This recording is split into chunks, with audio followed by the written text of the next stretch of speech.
আপনি লক্ষ্মী ভাণ্ডার পেতেন তো? আমি জানি সব মহিলারাই পেতেন এবং কিছু কিছু পুরুষরাও পেতেন। আসলে কি জানেন, লক্ষ্মী ভাণ্ডার ছিল সরকারি, তাই সকলেই পেতেন, মহিলারাও পেতেন, কিছু পুরুষরাও পেতেন। কিন্তু অন্নপূর্ণা ভাণ্ডার হচ্ছে লটারি। যদি আপনার ভাগ্যে থাকে তাহলে অবশ্যই অন্নপূর্ণা ভাণ্ডার পাবেন। তাহলে বুঝলেন তো, লক্ষ্মী ভাণ্ডার সরকারি আর অন্নপূর্ণা ভাণ্ডার লটারি। অন্নপূর্ণা যোজনার লিগে আমি সরকারের কাছে একটি বিশেষ আবেদন করতে এসেছি। ব্যাপারটা হচ্ছে কি, এই যে অন্নপূর্ণা যোজনার ফর্মগুলা অনলাইনে ফিল আপ করতে যেছে মা বোনেরা, তাতে করে সেইখানে কিছু কিছু জায়গায় ভুলভ্রান্তি তারা করে ফেলেছে সরকার। যেমন ধরেন, আপনি কি অন্নপূর্ণা ভাণ্ডারটা নিতে চাইছেন, ইয়েস ইয়া নো, তো সেই জায়গাটা ইয়েসের জায়গায় অনেকে নো করে ফেলেছে। তারপরে হচ্ছে কি, আপনি জাতিতে কি হিন্দু নাকি মুসলিম নাকি খ্রিস্টান, যাই হোক, সেই হিন্দুর জায়গায় অনেকে ইসলাম করে ফেলেছে। মানে এমন ছোটখাটো মিলায় ভুল করে ফেলেছে।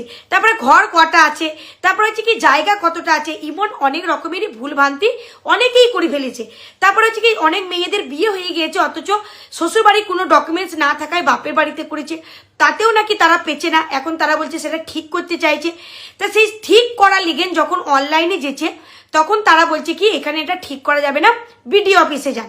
তা বিডিও অফিস সেখান থেকে বলছে কি, যদি সরকার একটি এডিট অপশন দিয়ে থাকে তাইলে আমরা এটা করতে পারবো। সরকার যদি আমাদের একটা এডিট অপশন দেয়, তাহলে যত রকমের ভুল ভ্রান্তি হয়েছে সেটা সংশোধন করা যাবে। তাই সকলে ফোন করে বলছে, তা সরকার আপনাকে এইটাই বলতে চাইছি যে আপনি একটা যদি এডিট অপশন দিয়ে থাকেন, তাহলে যারা যে ভুল ভ্রান্তিটা করেছে তাহলে তারা সেই সংশোধনীটা করতে পারবে। এইটাই আপনার কাছে বলতে এসেছি সকলের হয়ে। একটু আপনি যদি এটা দেখেন তাহলে খুব ভালো হয়, কারণ মিলা সাধারণ মানুষ আছে যারা এই টাকা থেকে বঞ্চিত হয়ে যেছে সরকার। একটু যদি এই দিকটা করে দেখেন মিলা ভালো হয়। এখন সবচেয়ে বড় সমস্যার নাম হচ্ছে অন্নপূর্ণা যোজনা। সরকারের প্রথম প্রজেক্ট হচ্ছে অন্নপূর্ণা যোজনা, আর তাতেই সরকার ছড়িয়ে লাট করেছে। এরপর 22 তারিখে নাকি আবার যুবশক্তির ফর্ম ফিল আপ শুরু হবে, সেখানে আবার একটা ছড়িয়ে লাট করবে, কারণ এটাতেই এখনো সমাধান হয়নি। তারপরও ওইটাতে কি হবে ভগবান জানে। তো সবাই বলছে যারা যোগ্য তারা পাক, যারা অযোগ্য তাদেরকে রিজেক্ট করা হয়েছে। তাহলে এই যে অযোগ্য আর যোগ্যর যে মাপকাঠিটা ঠিক করা হলো, সেটা কোন ভিত্তিতে ঠিক করা হলো? 3টে বা বেশি ঘর আছে না গাড়ি আছে সেই ভিত্তিতে, নাকি সত্যি মিথ্যার ভিত্তিতে? কারণ অনেককে দেখেছি যারা পেয়েছে তাদের 3টের অধিক ঘর আছে, বড় বাড়ি আছে, গাড়ি আছে, তারা হয়তো ফর্মে সেই অপশনগুলোতে না বলেছে, আর সেই জন্য তারা টাকা পেয়ে গেছে। অথচ আমাদের মতো কিছু সাধারণ মেয়ে সেই সত্য কথা বলেছে, মানে বাড়ি আছে বা নেই, যদিও আমার নেই, তবুও সত্য কথা বলেছে বলে তারা রিজেক্ট হয়ে গেছে। তাহলে যোগ্যতার মাপকাঠিটা কোথায়? সত্য মিথ্যাতে? শুধু সত্য মিথ্যা বলবো না, এই যে আমার মায়ের বাড়ির একজন পরিচালিকা, তো তিনিও পাননি। তার বর ট্রেনে বাসে হকারি করে, সে বাড়ি বাড়ি কাজ করে, সেও পায়নি। তাহলে সে কোন দিক থেকে অযোগ্য? হ্যাঁ, কোন দিক থেকে? মানে সরকার পুরো ছড়িয়ে লাট করেছে। এখন সবারই মুখটাকে একটু বন্ধ করবার জন্য, ব্যাপারটাকে নিজের কন্ট্রোলে আনার জন্য, ধামাচাপা সবটা নিজেদের যে ছড়ানো লাট করে দেওয়ার ব্যাপারটাকে ধামাচাপা দেওয়ার জন্য এখন কি উঠেছে? Under inquiry. Under inquiry. তাহলে প্রথমে যারা টাকা পেয়েছে তাদের এনকোয়ারিটা কোথায় হয়েছে? আমার তো জানা নেই, বা আমি কারোর থেকে শুনিনি যে বাড়িতে এসে এনকোয়ারি করে গেছে। খুব গুটি কয়েক ছাড়া বাড়িতে এসে এনকোয়ারি হয়নি, ফোনে এনকোয়ারি হয়নি। তাহলে তাদেরকে যে এনকোয়ারি হয়েছে তারা যে সত্য কথা বলেছে না মিথ্যা কথা বলেছে, সেই যাচাই বাছাইটা ঠিক কোথা থেকে হয়েছে? কোথা থেকে তারা মানে পেয়েছে তথ্যগুলো যে তারা একদম সত্য কথা বলেছে? হয়নি তো। তাহলে মানে তাদেরকে সমস্ত একেবারে টাকা দিয়ে একদম সুন্দর করে সবকিছু করে দেওয়া হলো, আর মাঝখান থেকে পড়ে থাকলাম কিনা আমাদের মতো কিছু সাধারণ নাগরিক, যাদেরকে গণহারে রিজেক্ট করা হলো। খুব ভালো কথা, রিজেক্ট করেছিস, আমার তাতে কোনো কিছু যায় আসে না। মানে রিজেক্ট করেছিস বলে আমার মনে প্রচুর দুঃখ তা নয়, কিন্তু কারণটা দেখা। কারণটা যদি না দেখাতে পারে তাহলে রিজেক্ট কেন হলো আমরা বুঝবো কি করে? আমরা সন্তুষ্ট হবো কি করে যে হ্যাঁ এই রিজেকশনটা মেনে নেওয়া যায়? কেন? আর এই যে সরকার এখন আন্ডার কি জানো এনকোয়ারি যে একটা নাটক তৈরি করছে, সেটা কতদিন চলবে? এই নাটকটা কতদিন চলবে? এখানে এটা তো পুরো যে একটা আইওয়াস, সেটা তো এখন সবাই বুঝতে পারছে যে সবাই রিজেকশনটা মেনে না নিয়ে যে অনেকে ভাঙচুর করছিল, ডিম থেরাপি করছিল, সেইটাকে চুপ করানোর জন্য এই যে আইওয়াসটা হলো, এইটা কতদিন চলবে? এটা তো আর জন্ম জন্মান্তর চলতে পারে না। জন্ম জন্মান্তর আমার ফর্ম এনকোয়ারিতে পড়ে আছে, আমি সেটা মেনে নেবো, সেটা তো হতে পারে না। এটাই বা কদিন চলবে? মানে সবাই আমরা ভালো মনে বিজেপিকে ভোট দিয়েছিলাম, বিজেপি সরকারকে ভালোবেসেছিলাম, এই তার নমুনা। এইখান থেকে মানে ছড়িয়ে লাট করে দিয়েছে পুরো। মানে এই যে অন্নপূর্ণা ভান্ডারের যোজনা পুরো ছড়িয়ে লাট করেছে, একটা মানে কি বলবো, অসফল যোজনা হয়ে গেছে।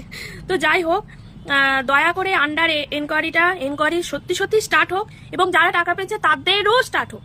তাহলে সত্যি সত্যি সত্যতাগুলো সামনে আসবে, সত্যি সত্যি কারা অযোগ্য কারা যোগ্য সেটাও সামনে আসবে।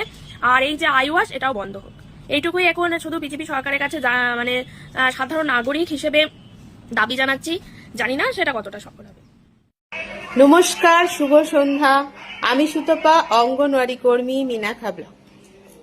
তো আজকে সবাইয়ের জন্য, যারা আমার ফেসবুকে যারা আমাকে এভাবে দেখে বা আমার প্রোগ্রাম শুনে, তাদের জন্য ভালো খবর এবং খারাপ খবর নিয়ে, খারাপ খবর বলতে মানে একটু মন খারাপ হবে এই শুনলে, এই আর কি। তাদের জন্য ভিডিওটা নিয়ে আমি চলে এসেছি। তো প্রথমে আগে আমাদের মন খারাপ করা খবরটাই দেই, তারপরে ভালো খবরটা দেব। তো খবরটা হচ্ছে, তার মধ্যে থাকছে কিছু আলোচনা। খবরটা হচ্ছে যে আমরা আমাদের যে অন্নপূর্ণা যোজনার যে টাকা আমাদেরকে যে এলিজেবল করা হয়েছিল, রিসেন্ট আজকে সকালবেলা আমাদের রাজ্য সভাপতি ওনার কাছ থেকে একটা ভয়েস মেসেজ পেলাম। তো মেসেজে দাদা বলছেন যে আমাদের যে অন্নপূর্ণা যোজনার টাকা যেটা দেয়া হতো সেটা কিন্তু দেয়া হবে না, এই মর্মের একটা অর্ডার ওনারা বার করেছেন। আশা দিদি ও অঙ্গনওয়াড়ি দিদিদের অন্নপূর্ণা যোজনার টাকা দেয়া হবে না। তো এই খবরটা শুনে সবার একটু স্বাভাবিক মন খারাপ হবে। তো আমি একটা কথা বলি যে দেখো, প্রথম দিকে যখন ওই আমাদের অন্নপূর্ণা যোজনার টাকা দেয়া শুরু করেছিলেন এবং ওনারা বলেছিলেন যে যারা যোগ্য তারা পাবে, তার মধ্যে কিন্তু আমরা তখন ভেবেছিলাম যে আমাদেরকে হয়তো দেয়া হবে না, এই মর্মে আমরা কিন্তু ফার্স্ট আওয়ার্সে আমরা কেউই কিন্তু ফর্মটা ফিল আপ করিনি। তারপরে ফর্মটা ফিল আপ না করিনি, চুপচাপই ছিলাম। তারপরে যখন আমাদেরকে বলা হলো রাতারাতি আপনারা ফর্ম ফিল আপ করুন, আপনারা এলিজেবল, আপনাদেরকে দেওয়া হবে, আইসিডিএস এবং আশা দিদি আপনারা এলিজেবল, তখন কিন্তু রাতারাতি আমরা ফর্মটা ফিল আপ করেছিলাম সরকারের অর্ডারে। তো সেই সময় আমরা রাতারাতি ফর্মটা ফিল আপ করেছিলাম, তখন এলিজেবল করা হয়েছিল। তো এখন বর্তমান সময় ওনারা বলছেন যে আমরা এলিজেবল নয়।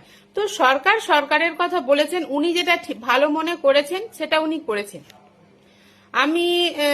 এটাতে আমি মনে করি যে আমার ব্যক্তিগতভাবে আমার সঙ্গে আপনাদের অনেকের মতামত নাও মিলতে পারে, ও সেক্ষেত্রে আপনারা আমাকে কমেন্ট করবেন, তো কিছু করার নেই। আমি মনে করি সরকার যেটা ভালো মনে করেছে সরকার সেটা করেছে। আমাদের যে আইসিডিএস, আমরা যে আইসিডিএস ওয়ার্কার, আমাদের যে চিন্তা ভাবনা, সেই চিন্তা ভাবনার দিকে আমরা ফোকাস করব। আমি মনে করি এটা তো একটা ভাতা, তাহলে আমি এই ভাতাটা দরকার আমি চাইবো না, আমাদের দরকার নেই এরকম ভাতা। আমাদেরকে আপনারা এলিজেবল করেছিলেন, তাই আমরা এতদিন ধরে বারবার আন্দোলন করেছি যে আমাদেরকে এলিজেবল করা হয়েছে, তাহলে কেন আমাদেরকে দেয়া হবে না? যে দেয়া যে হবে না তার একটা অর্ডার দেখানো হোক, একটা সংবাদ মাধ্যমে একটা আমাদেরকে বার্তা দেয়া হোক, এটা আমরা বলেছিলাম। তো আমাদেরকে যখন দেওয়া হবে না, তো নো প্রবলেম, আমরা কোনো রকম কোনো অসুবিধা করব না। কেন? আপনি যেটা মনে করেছেন, সরকার যেটা মনে করেছে, বর্তমান সরকার সেটা করেছে, ঠিক আছে। আমাদের অঙ্গনওয়াড়ি ওয়ার্কার আমরা যারা এটা নিয়ে ভাবছি আমাদেরকে দিল না, আমি মনে করি যে এই জায়গাটায় ফোকাস না করে আমরা যদি আসল জায়গায় ফোকাস করি, সবাই একতা হই, একসঙ্গে একত্রিত হয়ে যদি আমরা ভাবি যে আমাদের অন্নপূর্ণা যোজনাটা না দেয়া হয়, না দেয়া হোক, আমাদেরকে শিক্ষানীতির আওতায় আনা হোক, আর আমাদের যে সিস্টেম, আমাদের যে পরিকাঠামো, এই পরিকাঠামো খুবই দুর্বল, সেই পরিকাঠামোটা ঠিক করা হোক। আমাদের একজনের 2-3টে করে সেন্টার, সেই নিয়ে নানান লোক নানান কথা বলছে, তো সেই জায়গাটা তৈরি করে দিন। আমাদের ভ্যাকান্সি প্রচুর পড়ে আছে আইসিডিএস এর, প্রজেক্টে, তো সেইখানে প্রচুর ভাবে নিয়োগ করা হোক, হেল্পার নিয়োগ করা হোক, ওয়ার্কার নিয়োগ করা হোক, এইভাবে তাদেরকে নিয়োগ করা হোক, আমাদেরকে যাতে একটা থেকে দুটো সেন্টার না নিতে হয়, পরিকাঠামো ঠিক করা হোক। এখনো পর্যন্ত রুরাল প্রজেক্টে কিছু কিছু সেন্টার তাদের এমনই একটা পরিস্থিতি